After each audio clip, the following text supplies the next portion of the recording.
রাষ্ট্রমন্ত্রী। মাননীয় স্পিকার, আপনাকে ধন্যবাদ। ইয়েস, মাননীয় স্পিকার, আমি মাননীয় সংসদ নেতার পক্ষে বক্তব্য রাখছি।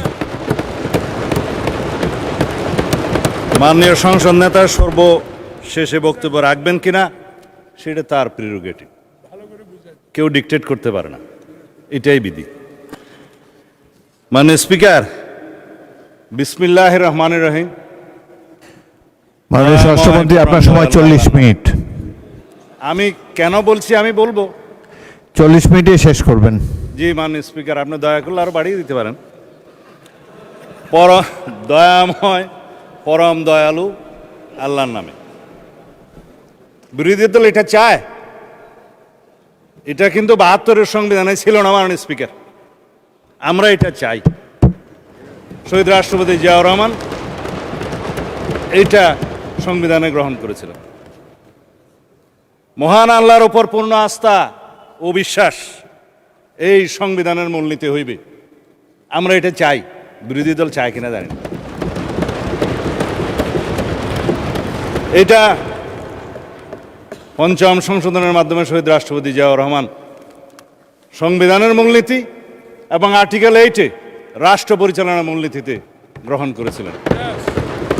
এই দুই জায়গা থেকেই পঞ্চদশ সংশোধনের মাধ্যমে বিগত ফ্যাসিস্ট সরকার নির্মূল করে দিয়েছে। আমরা এটা পুনর্বহাল চাই। এগুলো ঐকমত্য কমিশনের এই গঠিত জুলাই সনদে থাকতে পারত। কোনো রাজনৈতিক দলের আপত্তি ছিল, তারা রাখেন। এই জন্যেই আমি আমার পরের বক্তব্য বলবো, এখানে আসছি বিরোধী দল সংস্কার চায়, সংবিধানের সংশোধনী চায় না। পুনর্লিখিত সংবিধান কেউ চেয়েছিল, যারা বিদেশ থেকে আমদানি হয়েছিল বিভিন্ন সংস্কার প্রস্তাব সহকারে। আমরা বলেছিলাম rewriting of constitution, new constitution, গণপরিষদ, এগুলো একই কথা। যে সংবিধান আমরা যা কিছুই সংশোধনী চাই, গ্রহণ করতে চাই, সেটা আমরা সংশোধনীতে আনি। তাল দপ করিয়া পড়িল নাকি পড়িয়া দপ করিল, এক কথাই তো মাননীয় স্পিকার। সংশোধনীতে আমরা চাই।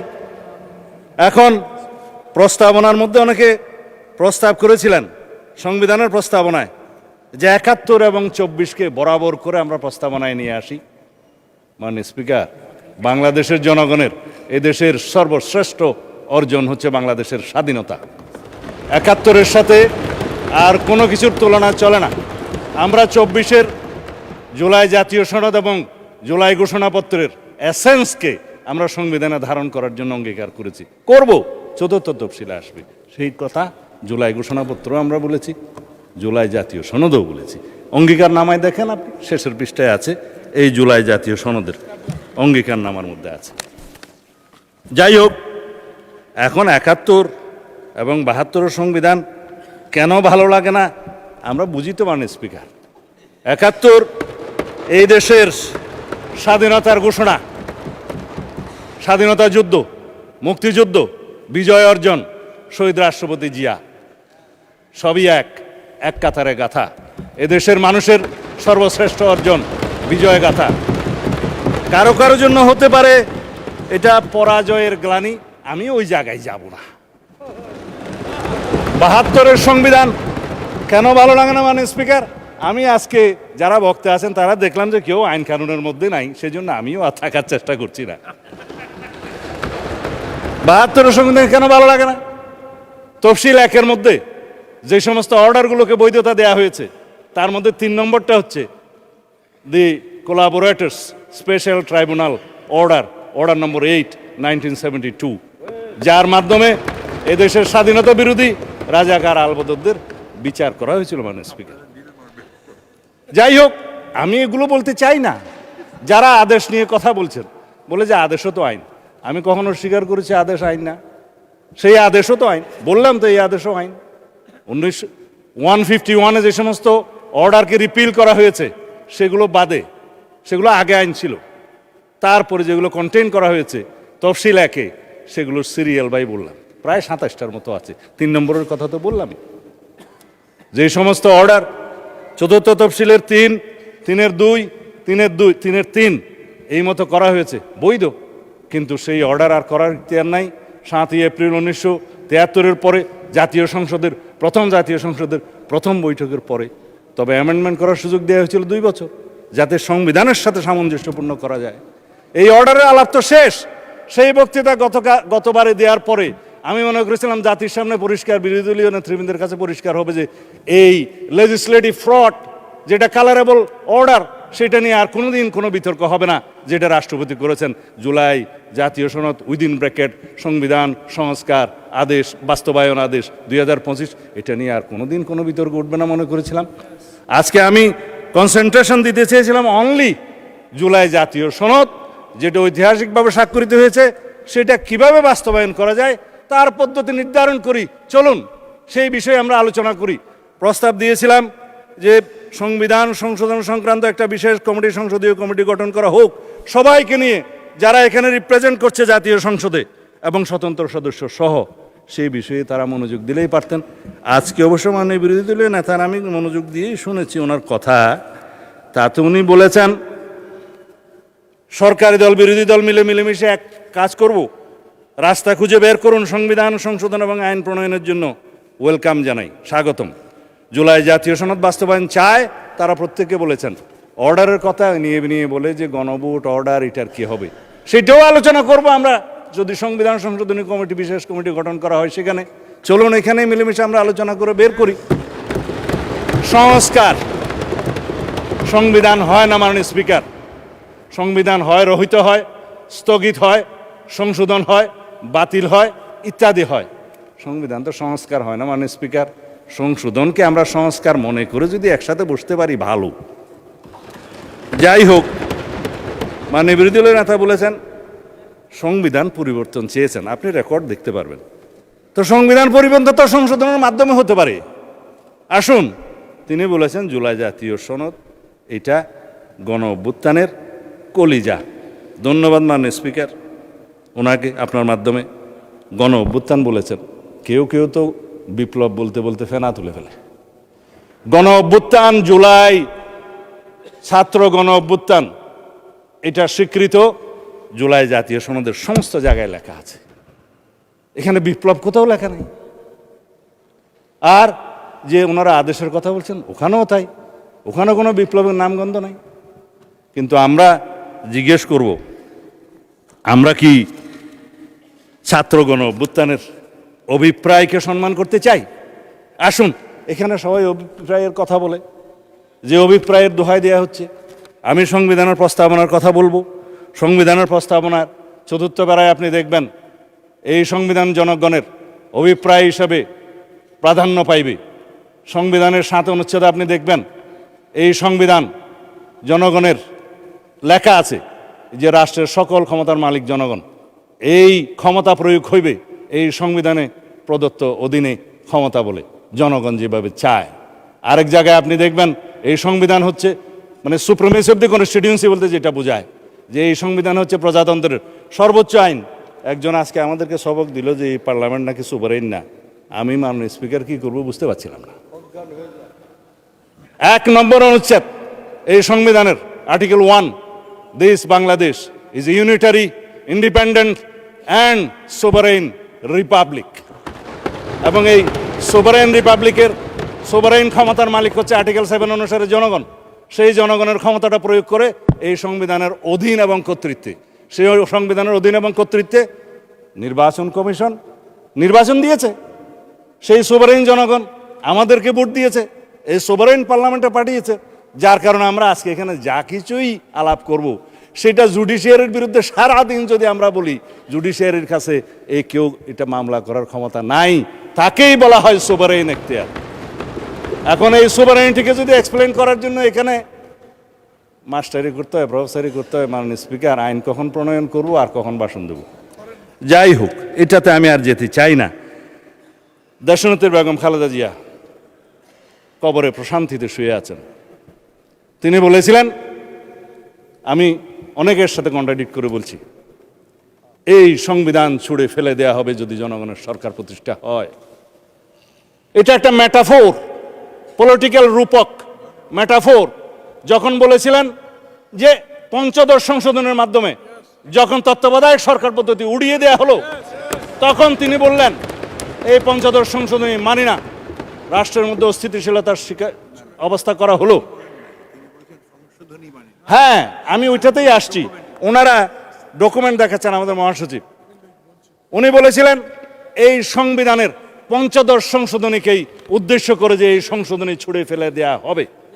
মানি, ছুড়ে ফেলে তো দিয়েছি। পঞ্চদশ সংশোধনী আনকনস্টিটিউশনাল ডিক্লেয়ার হয়েছে সার্টেন পোর্শন 6টা, 7 ক, খ, আর্টিকেল 44 যেটা হাইকোর্টের ক্ষমতা, এবং 142। এরপরে আছে তত্ত্বাবধায়ক সরকার পদ্ধতি বিলুপ্ত করার যে আর্টিকেল 58 ক এবং 2 ক পরিচ্ছেদ। খালাস 15th অ্যামেন্ডমেন্টের মেইন জিস্ট। তারপরে এই 15th অ্যামেন্ডমেন্টের মানে স্পিকার 55টা দফা, ব্যারিস্টার বন্ধুরা পড়তে পারেন। 55টা দফার মধ্যে এই 6 দফা নাই। আরেকটা রিইনস্টেট করা হয়েছে নিরীহ আইন, এটা পরিবেশ সংক্রান্ত দফা। বাকি রইল, বাকি 55টার মধ্যে বাকিগুলার কি হবে? হাইকোর্ট বলে দিল এগুলা পার্লামেন্টের ব্যাপার, পার্লামেন্ট ডিসাইড করবে এই সব পলিটিক্যাল ইস্যুস। দেখেন ভার্ডিক্টে লেখা আছে কিনা। এই সেই পার্লামেন্ট যেখানে পঞ্চদশ সংশোধনের বাকি ইস্যুগুলোকে আমরা নাই করে দেব। কারণ যিনি রিড করেছিলেন তিনি চেয়েছেন পূর্ণাঙ্গ পঞ্চদশ সংশোধনী বাতিল করা হোক। হাইকোর্ট 6টা ভার্ডিক্ট দিয়েছে, 6টা বাতিল করেছে, একটা রিইনস্টেট করেছে নিরীহ আইন। বাকিগুলোর ব্যাপারে পার্লামেন্টকে বলেছে যে এটা political questions to be decided by the next parliament. This is the next parliament to decide. আসি এখন জুলাই জাতীয় সনদ, অর্থাৎ জনপ্রত্যাশিত সংস্কার প্রস্তাবে আর কি কি অন্তর্ভুক্ত হতে পারত। কেবল প্রস্তাবনার কথাটা বলেছি, বাকিগুলো এখন বলবো। আর জুলাই জাতীয় সনদে যা কিছু অন্তর্ভুক্ত করা হয়েছে সেটা নিয়ে তো একটু বড় কথা বলবই। আর রাজনৈতিক সমঝোতা হওয়ার পরেও শেষ মুহূর্তে যে সংস্কার ঐকমত্য কমিশন যা কিছু বাদ দিয়েছে সেই কথা এখন একটু বলি। প্রস্তাবনার মধ্যে যা কিছু বাদ দিয়েছে সেটা তো বললাম। রাষ্ট্র পরিচালনা মূলনীতি হিসেবে যেটা বললাম, মহান আল্লাহর উপর আস্থা এবং বিশ্বাস, পূর্ণ আস্থা এবং বিশ্বাস, ঐকমত্য হয়েছিল, লেখা হয় নাই সনদে। তারপরে মরহুম শেখ মুজিবুর রহমানের ছবি সংক্রান্ত যে অনুচ্ছেদ পঞ্চদশ সংশোধনীতে অন্তর্ভুক্ত করা হলো, আজকে এখানে অনেকে বক্তব্য দিলেন যে তাহলে তো ছবি টানাতে হয়। ছবি না টানানোর জন্যই তো এই সংশোধনীগুলো গ্রহণ করার জন্য বলছি। সম্মত হয়েছিলাম আমরা, ঐকমত্য হয়েছিল, বিরোধী এবং আমরা সবাই মিলে যারা আলোচনা করেছি, 33টা দল ছিল ওখানে। চিঠিও দেয়া হলো আমাদেরকে যে আপনারা এই দফা চান কিনা। আমরা বললাম সংস্কার প্রস্তাবের পক্ষে, আলোচনায় তো আমরা একমত হয়েছিলাম, আবার চিঠি কেন? সেই চিঠি সই করে আবার তাদেরকে দিয়েছি, হ্যাঁ একমত, কিন্তু সনদ অন্তর্ভুক্ত করা হলো না মাননীয় স্পিকার। আর একটা সম্মত হয়েছিলাম তফসিল, পঞ্চদশ সংশোধনের মাধ্যমে সংবিধানে 3টা তফসিল সংযুক্ত করা হয়েছে, 5ম, 6ষ্ঠ এবং 7ম। যে এইখানে একজন ভদ্রলোক নাকি স্বাধীনতার ঘোষণা দিয়েছিলেন বলে এখানে একটা দেয়া হলো, আমি নাম নিতে চাই না। হলো তফসিল, বলা হলো একজন 7ই মার্চের ভাষণ দিয়েছে, সংবিধানে অন্তর্ভুক্ত করা হলো। রচনা, লিটারেচার আর্কাইভে থাকতে পারত, সংবিধানে নিয়ে আসলো। তারপর ওই স্বাধীনতার ঘোষণা দিয়েছে বলে স্বাধীনতার ঘোষণাপত্রের 5ম অথবা 6ষ্ঠ প্যারাতে বলেছিলেন যে মরহুম শেখ মুজিবুর রহমান, ওখানে মরহুম লেখা নাই, যে যথাযথভাবে ঢাকায় স্বাধীনতার ঘোষণা করেছেন। ইতিহাস কি তা বলে? বলে না। সারা বিশ্ব স্বীকৃত যেটা শহীদ রাষ্ট্রপতি জিয়াউর রহমান 26 তারিখে, অর্থাৎ 25 তারিখের দিনগত রাতের 26 তারিখের প্রথম প্রহরে যেটা উই রিভোল্ট বলে স্বাধীনতার ঘোষণা দিয়েছিলেন। তারপরে 27 তারিখ, সেই জন্যই বাংলাদেশের স্বাধীনতা দিবস 26 তারিখ। তারপরে 27 তারিখে তিনি কালুরঘাট বেতার কেন্দ্র থেকে provisional head of the state হিসেবে এই বাংলাদেশের স্বাধীনতা ঘোষণা করেন। এরপরে সংশোধিতভাবে on behalf of the national leader Sheikh Mujibur Rahman স্বাধীনতার পক্ষে ঘোষণা করেন। এটা ইতিহাস, আমরা অস্বীকার করি না।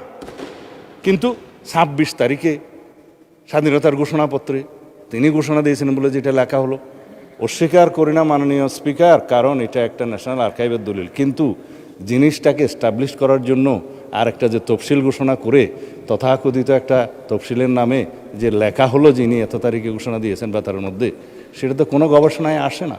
সেই জন্য 5, 6 এবং 7 এই 3টা তফসিল বিলুপ্তির জন্য এই ঐক্যমত্য কমিশনের প্রস্তাব, সংবিধান সংস্কার কমিশনের প্রস্তাব ছিল, আর না হলে এখানে সবাই সাক্ষী দিতে পারেন, আমরা একমত হয়েছিলাম।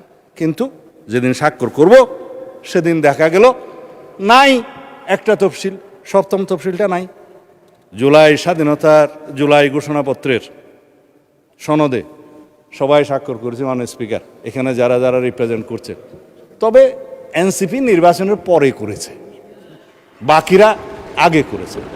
স্বাক্ষর তো করেছেন, সেই স্বাক্ষরিত জুলাই জাতীয় সনদে অবশ্যই নোট অফ ডিসেন্টগুলো দেখে শুনেই করেছেন। সুতরাং এখানে এগুলো নিয়ে অস্বীকার করার তো কিছু নাই। এখন নোট অফ ডিসেন্টের ভাষা কী হবে সেটা নিয়েই তো হয়েছে। এই যে আমাদের ইশতেহার, একটা ইশতেহারের কপি আনছিলাম এখানে, ইশতেহারের মধ্যে বলা আছে যে যারা নির্বাচনী ইশতেহারে সেই সমস্ত নোট অফ ডিসেন্ট উল্লেখ করে জনগণের ম্যান্ডেট প্রাপ্ত হবে তারা সেই মতে বাস্তবায়ন করিতে পারিবে। এই ইশতেহার বিএনপি নির্বাচনী ইশতেহার আমরা করেছি, স্বাক্ষরিত জুলাই জাতীয় সনদের ভিত্তিতে নির্ধারিত হইবে।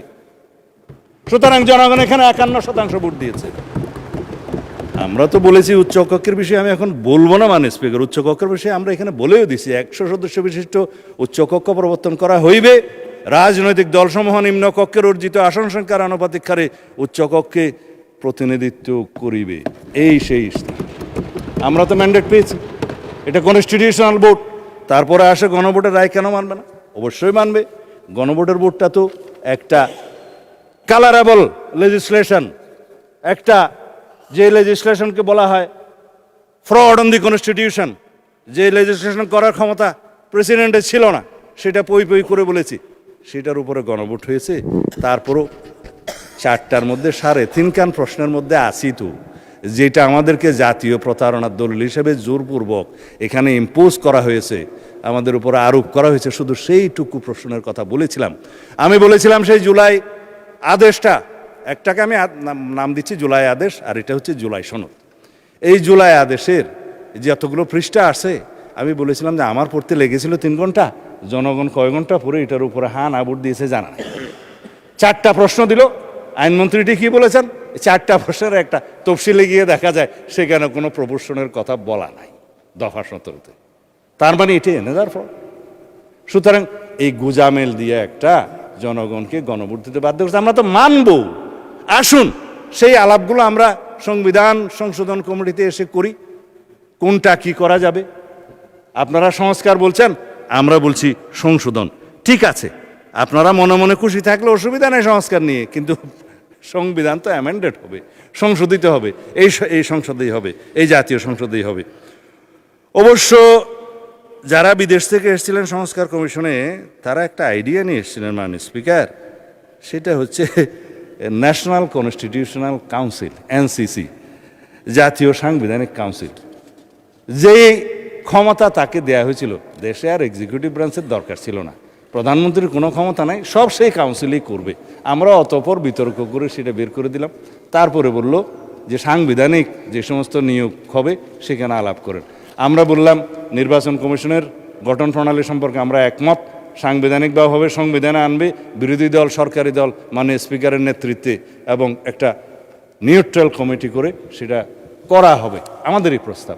এগুলো বাদে বলছি বাকি যে সমস্ত অর্গানাইজেশনের কথা বলছেন সংস্থা সাংবিধানিক, এগুলো আইন প্রণয়নের মাধ্যমে করা হোক, আমরা দ্বিমত করি নাই। তারা আপার হাউসের মধ্যে সংবিধান সংশোধনে নিয়ে যেতে চায়। আমরা বললাম আপার হাউস পৃথিবীর যে সমস্ত দেশে, উন্নত দেশে আছে, যেমন United states of America, senate, সেখানে 50টা অঙ্গরাজ্যে তাদের স্টেটের মধ্যে সরাসরি ভোটে সিনেটর নিযুক্ত হয়, তাদের ক্ষমতা থাকে, সাংবিধানিক ক্ষমতা থাকে, কমিটির ক্ষমতা থাকে, লেজিসলেশনের ক্ষমতা থাকে। আমরা পার্শ্ববর্তী দেশ ইন্ডিয়ার কথা জানি, কাউন্সিল অফ স্টেটস, ইন্ডিয়ান কনস্টিটিউশনের আর্টিকেল 80, তারা বলছে যে it is council of states, যেটা রাজ্যসভা নামে পরিচিত, তারা সরাসরি ভোটে নির্বাচিত নন, তাদের লেজিসলেশনের ক্ষমতা ইনডাইরেক্টলি দেয়া হয়, লোয়ার হাউসের মধ্যে আসে, আপার হাউসের থেকে প্রস্তাব আসে। কিন্তু লোয়ার হাউসে যারা ডাইরেক্টলি নির্বাচিত, তাদেরই ক্ষমতা হচ্ছে চূড়ান্ত। মানে স্পিকার, একটা অনির্বাচিত বডি যেখানে জনগণ সরাসরি তাদের সার্বভৌম ক্ষমতা দেয়নি, সেখানে সার্বভৌম পার্লামেন্টের ক্ষমতাকে খর্ব করে আপনি সংবিধানের যেটা চূড়ান্ত আইন, রাষ্ট্রের সর্বোচ্চ আইন, সেটা সংশোধন করতে দিবেন, এটা ন্যায্য নয়। আমরা একমত হইনি। সেই প্রশ্নটাও গণভোটের মধ্যে কেন দিতে হলো?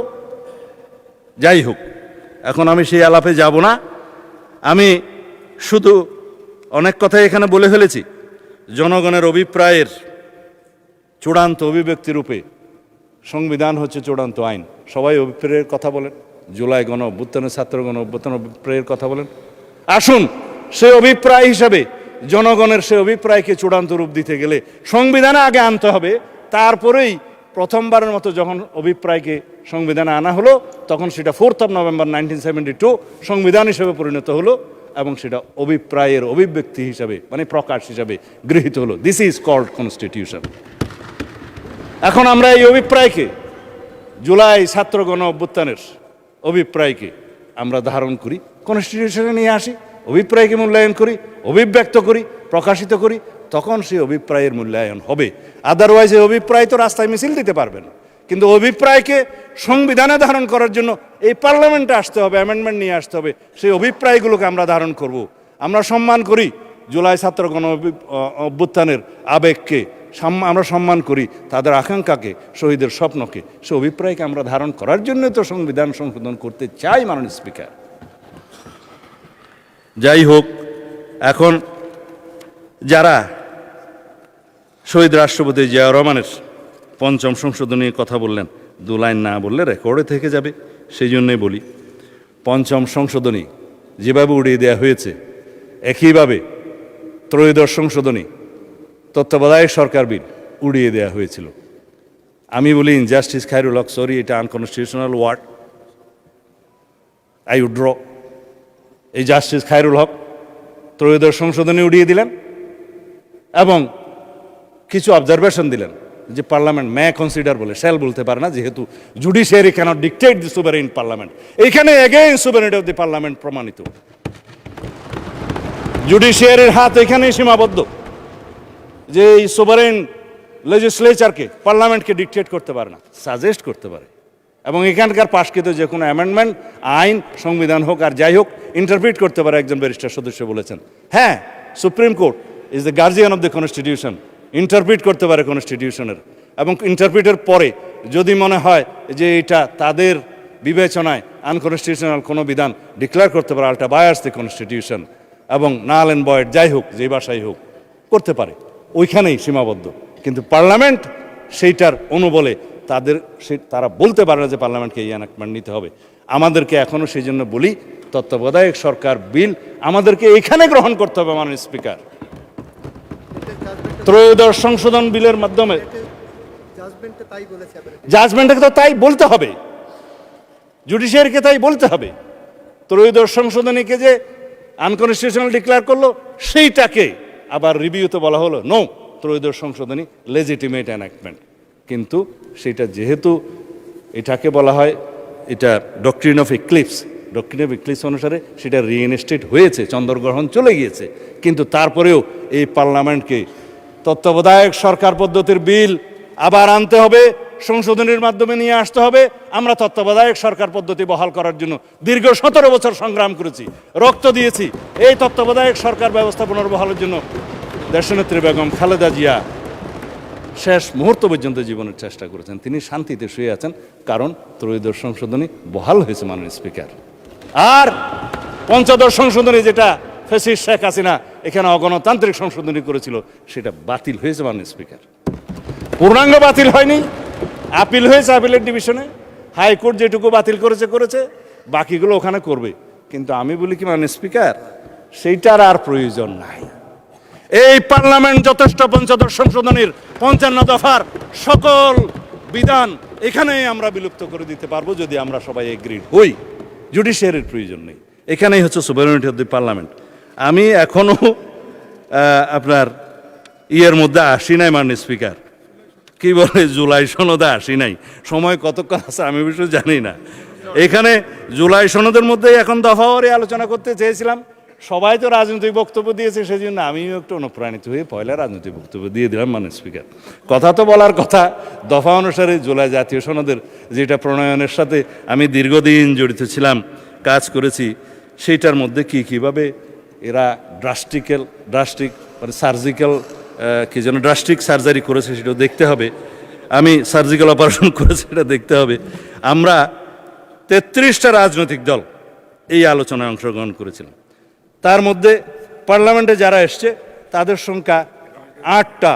ইসলামী আন্দোলন বাংলাদেশ, খেলাফত মজলিস, গণ অধিকার পরিষদ, গণসংহতি আন্দোলন, এনসিপি, বাংলাদেশ খেলাফত মজলিস, বিএনপি এবং জামাত ইসলামী। এখানে সিরিয়াল নাম্বার দেয়া আছে, আমি নোট করে রেখেছি কার সিরিয়াল নাম্বার কত। তবে আমাদেরটা 21, জামাত ইসলামেরটা 22।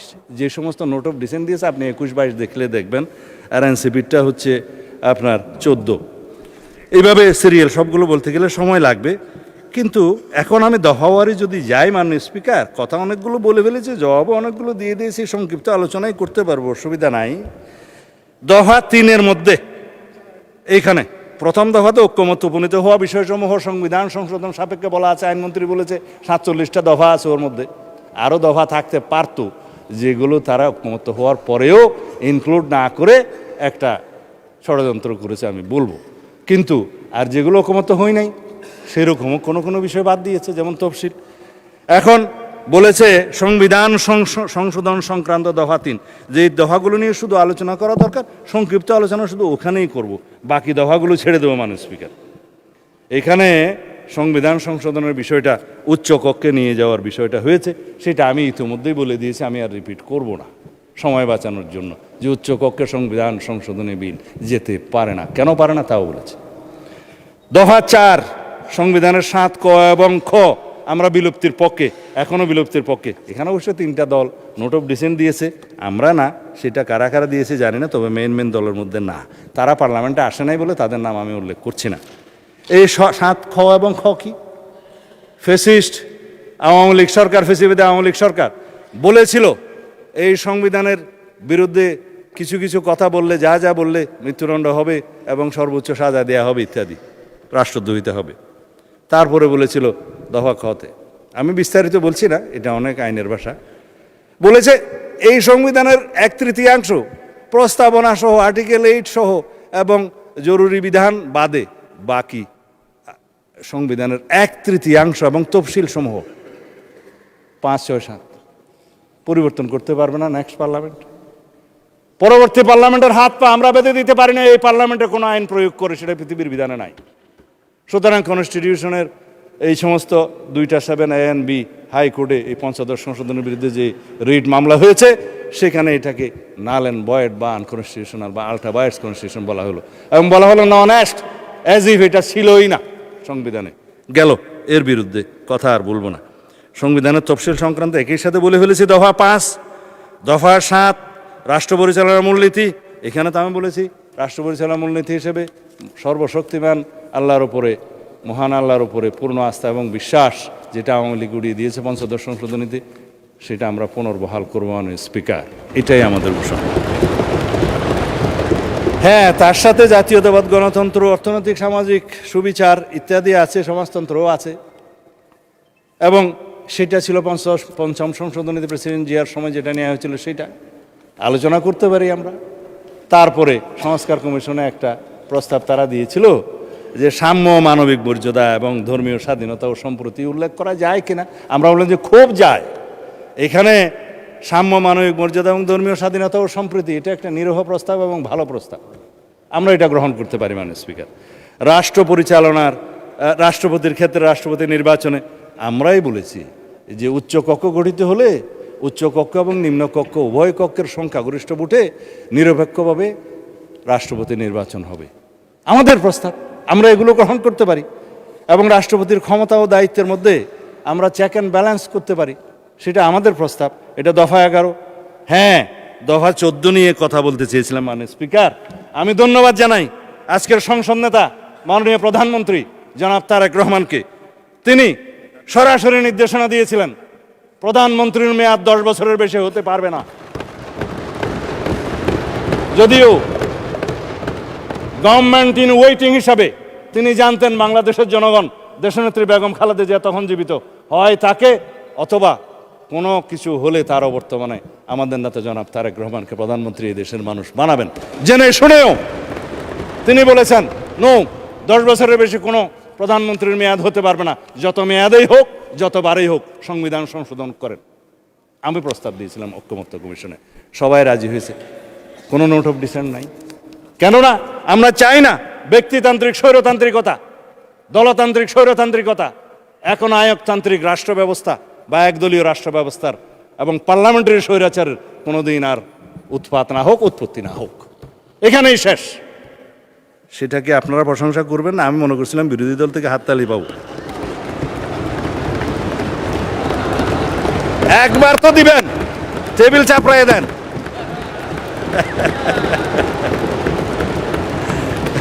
আচ্ছা, আমার সময় চলে যাচ্ছে, মানে স্পিকার আপনি একটু খেয়াল রাখবেন। প্রধানমন্ত্রী একই সাথে লিডার অফ দি হাউস হতে পারবেন কি পারবেন না প্রশ্ন উঠছে, দলীয় প্রধান হতে পারবে কি পারবে না প্রশ্ন উঠছে।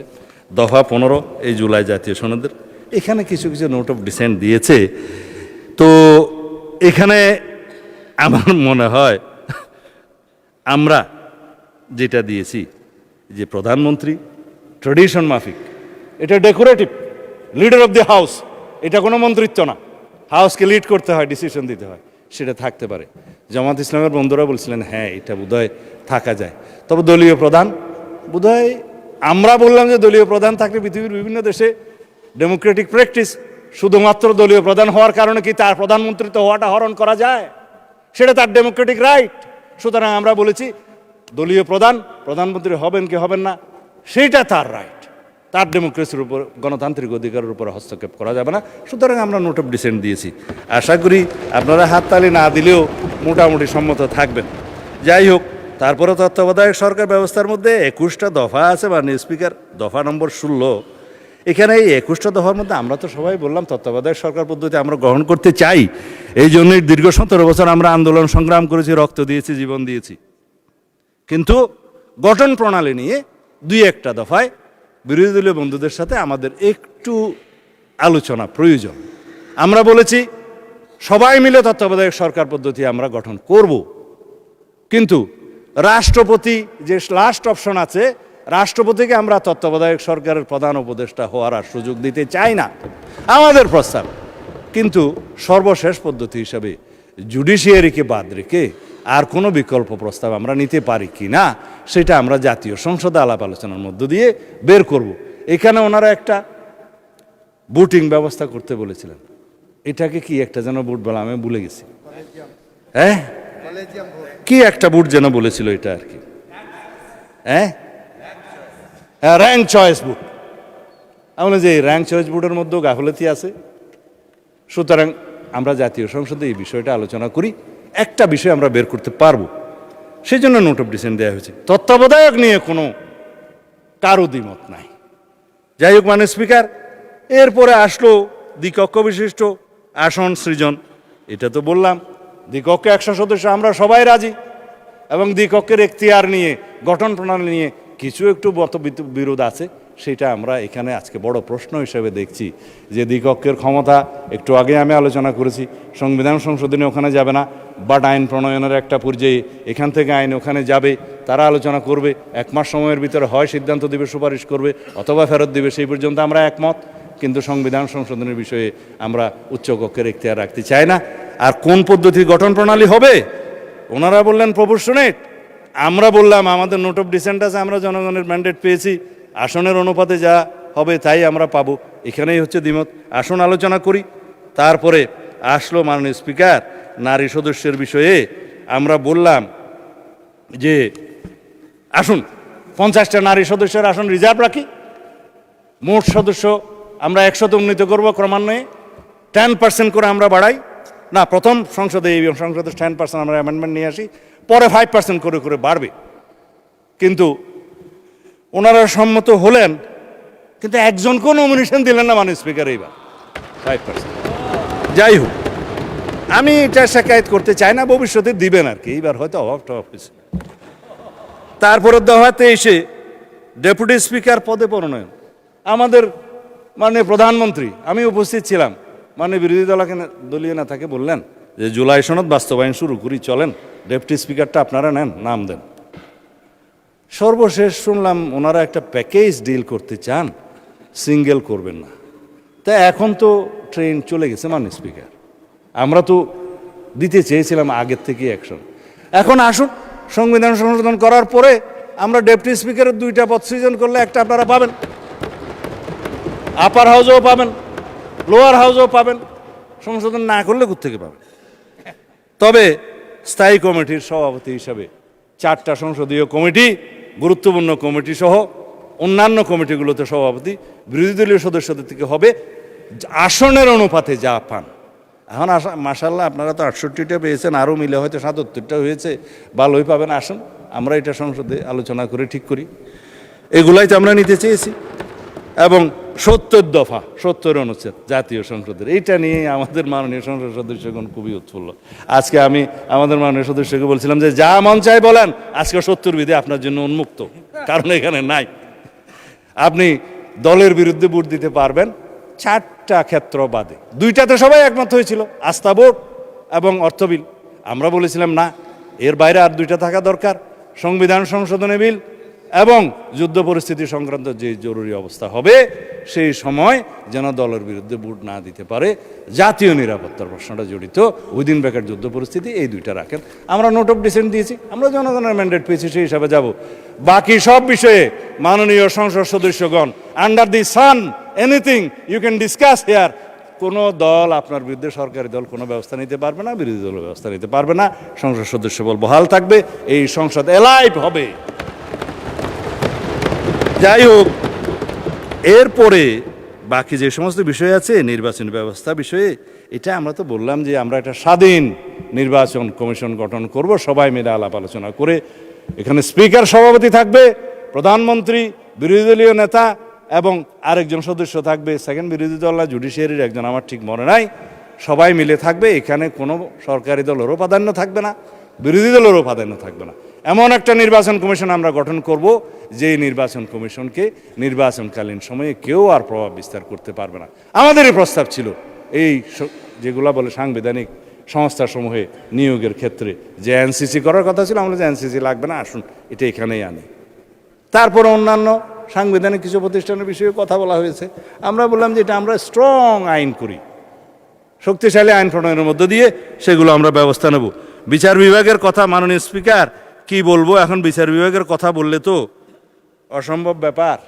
প্রধান বিচারপতি নিয়োগের ক্ষেত্রে আমরা বলেছিলাম একটা অপশন থাকুক, যাতে আর কোনো দিন আগের মতো যে আমাদের এক্সপিরিয়েন্স হয়েছে যে কি যেন এটা শপথবদ্ধ রাজনীতিবিদদেরকে আমাদের আর যেন দেখতে না হয়। আমরা সেই জন্য বলেছি প্রধান বিচারপতি হবে অ্যাপিলেট ডিভিশন থেকে নিযুক্ত। আগে সংবিধানে এটা ওপেন ছিল, কোত্থেকে নিযুক্ত হবে সেটা নির্ধারিত ছিল না। আমরা বলছি আপিল বিভাগের বিচারকদের মধ্য থেকে নিতে হবে। আর 2টা অপশন থাকতে হবে, জ্যেষ্ঠতম 2 জনের মধ্য থেকে প্রধান বিচারপতিকে নিয়োগ করতে হবে। এগুলো খুব সামান্য বিষয়, আমরা ডিসকাস করে এখানে একমত হতে পারি, যেটা জুলাই জাতীয় সনদে ছিল। এখন অন্যান্য বিষয়ের মধ্যে যে সমস্ত গুরুত্বপূর্ণ বিষয়, তা হলো আসুন বিচার বিভাগের স্বাধীনতা নিয়ে কথা বলি। আজকে বিচার বিভাগের স্বাধীনতা দেখেন, আজকেও একটা পত্রিকায় এসছে, মাননীয় স্পিকার আমি এখানে হয়তো দেখালে উকোটা ভুল হবে না, কার্যকরের আগেই সিন্ডিকেটের কবলে সুপ্রিম কোর্ট সচিবালয়। আমরা বলেছিলাম আর্টিকেল 116 অনুসারে আপনি সংবিধান যেটা আনকনস্টিটিউশনাল ঘোষণা করেছে, যে ইন কনসালটেশন অফ দি প্রেসিডেন্টের যেটা ক্ষমতা, in consultation of the chief justice, সেটা ওই পোর্শনটা আনকনস্টিটিউশনাল ঘোষণা করেছে মানি। কিন্তু আপনি সুপ্রিম কোর্টের সচিবালয় অধ্যাদেশটা করলেন, কারোর সাথেই আলাপ আলোচনা করলেন না। সংবিধানের অনুচ্ছেদ অনুসারে এখানে যদি আমরা আলাপ আলোচনা করে একটা আইন প্রণয়ন করে শক্তিশালী, সেটাই কি ভালো হতো না? এটাকে আমরা সংবিধানেই রাখতে হবে। আর বলা হলো যে সুপ্রিম কোর্ট না হাইকোর্ট জাজেস অ্যাপয়েন্টমেন্ট অর্ডিন্যান্স নিজেই আর্টিকেল 95 এবং 98 ভায়োলেশন করে বসে আছে। কাউন্সিল এবং আর কি কি যেন করেছে, কিভাবে তারা ইন্টারভিউ নেবে, কাকে কাকে নিয়োগ করবে, বয়সসীমা কোথায় হবে, যেগুলো আছে সংবিধানের সেই আর্টিকেলগুলোকে যদি আপনি চেঞ্জ না করেন, অ্যামেন্ডেড না করেন, জুডিশিয়ারিকে সেটা ভায়োলেট করতে পারে। এই কথাগুলো আমরা বলেছিলাম এটা জাতীয় সংসদের পরবর্তী জাতীয় সংসদের উপরে ছেড়ে দেন। আমরা সেখানে আলাপ আলোচনা করে আইন প্রণয়ন করে তারপরে সেই অ্যাপয়েন্টমেন্ট এনাক্টমেন্টটা আনবো এবং সুপ্রিম কোর্টের এই যে সচিবালয় আইনটা আনবো। এখনও আমরা প্রতিশ্রুতিবদ্ধ, আমরা সুপ্রিম কোর্টের সচিবালয় আইন এবং বিচারক নিয়োগ আইন এই পার্লামেন্টে ইনশাআল্লাহ আমরা আলাপ আলোচনার মধ্যে দিয়ে পাশ করব। আমরা complete independence of the judiciary আমরা চাই, বাট সুপারিনটি অফ দি জুডিশিয়ারি আমরা চাই না। সার্বভৌম একটাই, সার্বভৌম জনগণ, সার্বভৌম এই কান্ট্রি, সার্বভৌম এই হাউস অফ দি পার্লামেন্ট। আর কোনো সার্বভৌম অথরিটি থাকতে পারে না, কোথাও না কোথাও অ্যাকাউন্টেবিলিটি থাকতে হবে। মাননীয় সদস্য, আপনার সময় শেষ, আপনি কি আরো বলতে চান? আচ্ছা, 3 মিনিট সময় বাড়িয়ে দেওয়া হলো আপনাকে। যাই হোক, আমার তো ফ্লুটাই নষ্ট হয়ে গেল। আমার স্পিকার, এখন আমি আর কি বলতাম? যদি আপনি 3 মিনিটে শেষ করেন। সময় দেন তাহলে 5 মিনিট দিতে পারেন, আমি একটু সাম আপ করি। আচ্ছা, 5 মিনিটে বলেন, শেষ করেন। আচ্ছা, মানে স্পিকার এখন থেকে কোনো, যাই হোক, আমি আর এই সমস্ত জায়গার মধ্যে যাব না, সময় শেষ। আর আইন, অধ্যাদেশ, বিধি বিধান এগুলো প্রণয়নের মাধ্যমে এইখানকার 47-এর পরে বাকি যা কিছু আছে জুলাই সনদের সব কিছু বাস্তবায়ন করা যাবে। আইন নিয়ে, কানুন নিয়ে, বিধিবিধান নিয়ে, সংবিধান, এইখানে তো সংবিধান পরিবর্তন করতে হবে না, সুতরাং এই পার্লামেন্টে আমরা আলোচনা করবো মাননীয় স্পিকার। সুতরাং এই জুলাই জাতীয় সংসদের, জুলাই জাতীয় সনদ 2025-এর সকল দফা এবং অঙ্গীকারনামা শতভাগ আমরা পরিপূরণ করতে অঙ্গীকারাবদ্ধ, প্রতিশ্রুতিবদ্ধ।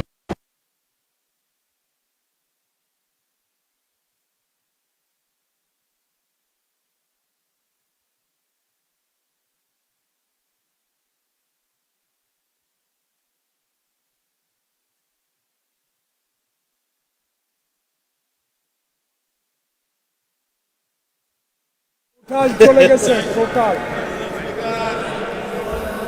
টোটাল চলে গেছে।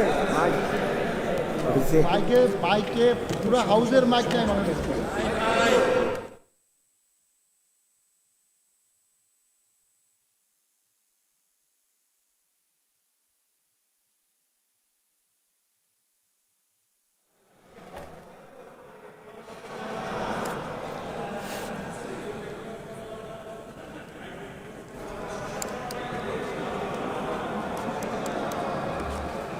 মাননীয় মন্ত্রী, আমার মাইকও বিভ্রাটের শিকার। আপনি তো মোটামুটি বলেছেন। এখন রাত 9:30 বাজে। আপনার কি কোনো কথা বাকি আছে এখন? আমার তো মনে হয় you have covered all the points.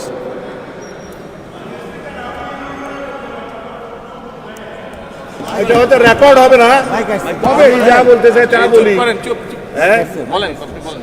মানে স্পিকার, আমরা আসছে মানে স্পিকার শোনা যায়, শোনা যায় কিনা আমি জানি না, গেলে না যাক, মানে স্পিকার কোনো অসুবিধা নাই। মাননীয় মন্ত্রী আমরা শুনতে পাচ্ছি না এখানে আপনার কথা। 3-4 মিনিট অপেক্ষা করলে হয়তো এটা রেস্টোর করতে ঠিক আছে। মানে স্পিকার, আপনি যখন রুলিং দিয়েছেন 4 মিনিটই বলবো। মানে স্পিকার, সারাদিন বলে যে অনেকে সারা রাত রামায়ণ পড়ে সকালবেলা, এখন আমাদেরকে আমার মনে হয় সব পয়েন্টই আপনার বলা হয়েছে। এখন আমি কনক্লুড করে দিই। আমি বলতেই পারলাম না, আপনি কেমন বলা হয়। আরে ভাই, খালি গলায় বলতে আচ্ছা ঠিক আছে, মানে আমাকে একটু ইন্টারফিয়ার না করলে আমি বলতে পারবো। গড়িটা এখন থেকে শুরু করে, এখন 7 খণ্ড রামায়ণ পড়ে যদি সকালবেলা আমার বন্ধুরা বলে সেই অবস্থায় হয়ে যাচ্ছে। কোথায় জুলাই আদেশ আর কোথায় জুলাই সনদ?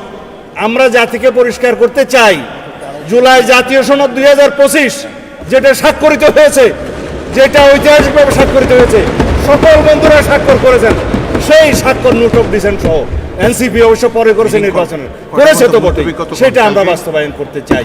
যেটা বলছে যে জুলাই আদেশ, ইট ইজ নো অর্ডার, এটা লেজিসলেটিভ ফ্রড, এটা কালারেবল লেজিসলেশন, এটা ফ্রড অন দি কনস্টিটিউশন, সেটা কোনো অর্ডার নাই। আমার এক বন্ধু বললেন রাষ্ট্রপতিকে আমি ফোন করতে পারি কিনা। আপনিও তো ফোন করতে পারেন। কে বলছে রাষ্ট্রপতির সাথে জনগণ কথা বলতে পারবে না? এটা তো এমন বিষয় না যে রাষ্ট্রপতির সাথে আমরা কথা বলতে পারবো না।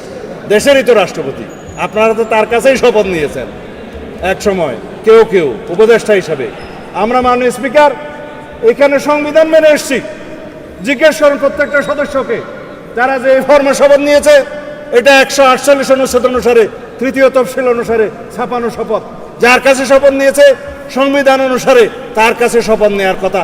যার কাছে স্পিকার, ডেপুটি স্পিকার নাই, প্রধান নির্বাচন কমিশনের শপথ নিয়েছে। এটাও এখানে আমরা সংবিধান মেনে এসেছি। আমরা এখানে এসছে এই সংসদে সেশন ডিক্লেয়ার করেছে রাষ্ট্রপতি, এটাও সংবিধান অনুসারে এখানে রাষ্ট্রপতি ডিক্লেয়ার করেছে, স্থান নির্ধারণ করেছেন। 73 অনুচ্ছেদ অনুসারে তিনি এখানে ভাষণ দিয়েছেন, এগুলোও সংবিধান অনুসারে এসছেন। আমরা যে রাষ্ট্রপতির ভাষণের উপরে আজকে আলোচনা করছি, এইটাও তো সংবিধান মেনে আলোচনা করছি মাননীয় স্পিকার। সব কিছুতেই আমরা সংবিধান মানছি, আর এখন সংবিধান ভালো লাগে না এই বক্তৃতা মাননীয় স্পিকার শুনতে চাই না। আমার সময় কি শেষে আরও আছে তো মাননীয় স্পিকার, 1 ঘন্টা 1 মিনিট 55 সেকেন্ড আছে, শুনলেও কি আর না শুনলেও কি আমি বলে যাই। তারপর মাননীয় স্পিকার, কথা হচ্ছে সংবিধান যেখানে যেখানে সুবিধা সেখানে সেখানে মানলাম, সংবিধান মানতে মানতে সাংবিধানিক উঠে নির্বাচিত হয়ে এখানে আসলাম, সাংবিধানিকভাবে শপথ নিলাম, সাংবিধানিকভাবে এখানে আলোচনা করছি, সাংবিধানিকভাবে এমপি হয়েছি এবং সংবিধান অনুযায়ী এখানে আলোচনা করছি, সমস্ত কিছু রুলস অ্যান্ড প্রসিডিওর মানছি। আর এখানে বলছে যে সংবিধান কি জনগণের অভিপ্রায়ের উপরে? ধন্যবাদ, Yes, মাননীয় মন্ত্রী। সংবিধানে জনগণের অভিপ্রায়কে ধারণ করার জন্যই আমাদেরকে সংবিধান, আমরা সেই অভিপ্রায়কে সম্মান করার জন্য সংবিধানের সংশোধন করতে চাই। মাননীয় স্পিকার, সুবিধা করতে পারলাম না এত ষড়যন্ত্রের মধ্যে, আপনাকে অনেক ধন্যবাদ। ধন্যবাদ মাননীয় মন্ত্রী।